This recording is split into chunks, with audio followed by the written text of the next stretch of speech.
All right, let's just get right into it. If you've ever stared at a word like Wednesday and thought, there is no way that's right, or felt like the spelling of Colonel was a personal attack, well, you're in good company. Today, we're going to pull back the curtain on the absolutely chaotic and honestly kind of beautiful history of English spelling. I mean, this is the classic question, isn't it? It's what makes people learning English want to tear their hair out. You've got this one little two-letter team, GH, doing three completely different things. But here's the secret. This isn't a mistake. It's a clue.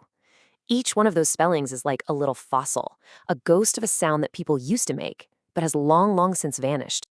And if you thought GH was bad, just look at OU.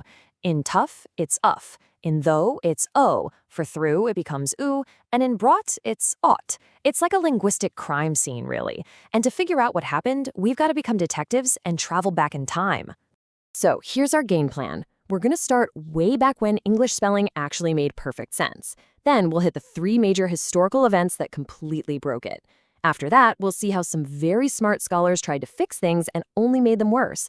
Then we'll jump across the pond to the American attempt to clean things up, before finally, and this is the big twist, we'll see why this supposedly broken system might actually be its greatest superpower. Okay, let's hop in our linguistic time machine. First stop, Old English, a time before all the chaos, when spelling was, believe it or not, refreshingly simple.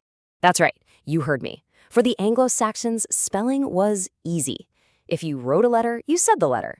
There were no silent letters, no hidden traps, nothing. The spelling was a perfect map of how to say the word. It was simple, it was elegant, and as we're about to find out, it was totally doomed.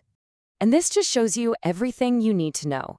Back in the day, the word for night was knicht. That C at the beginning was a hard K sound, and that H was a throaty sound you made in the back of your throat. Kind of like the ch in the German word nacht. You literally said k nicht. Every single letter was doing its job.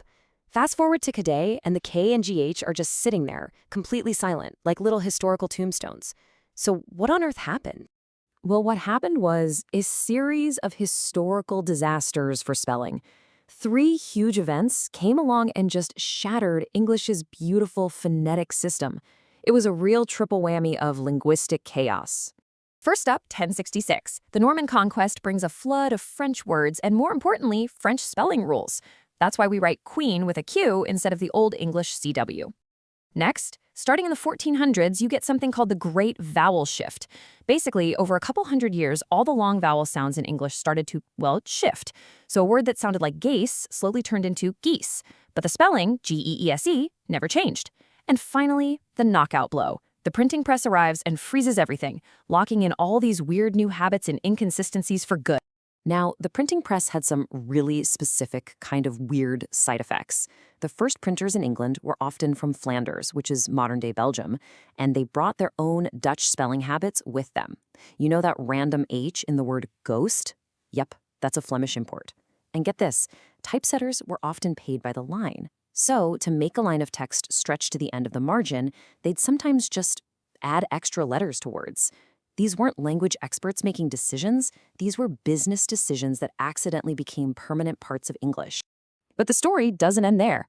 Just when things were at peak messiness, a whole new group of people showed up to meddle with the language, thinking they were actually helping. Let's talk about the age of etymological snobbery.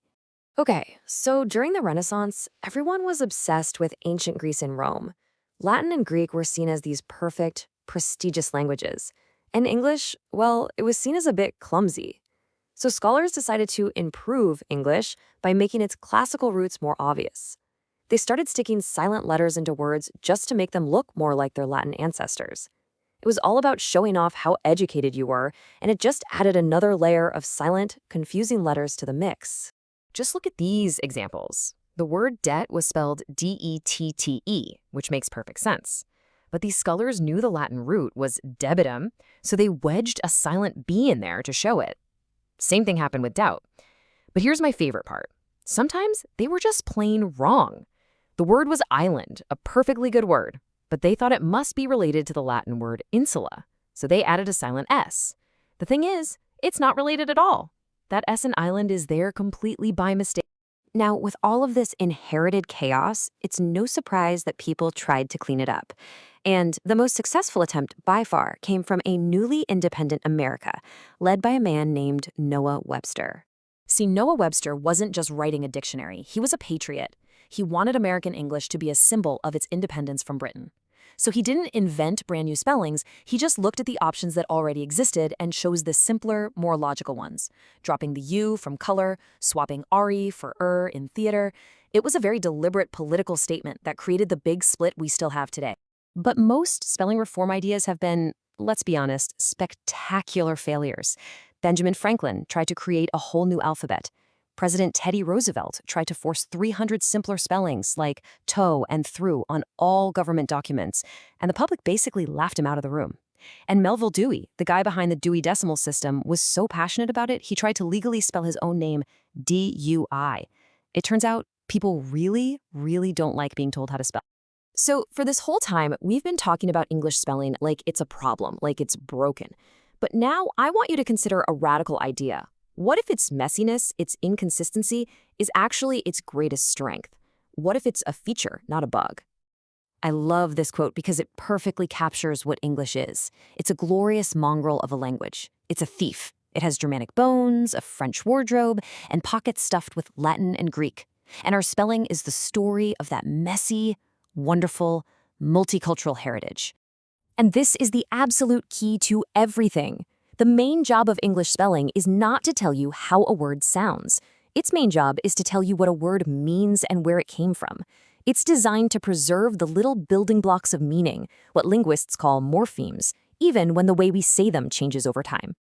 Here's exactly how that works. Take a look at please and pleasant. The EA sound is totally different, right?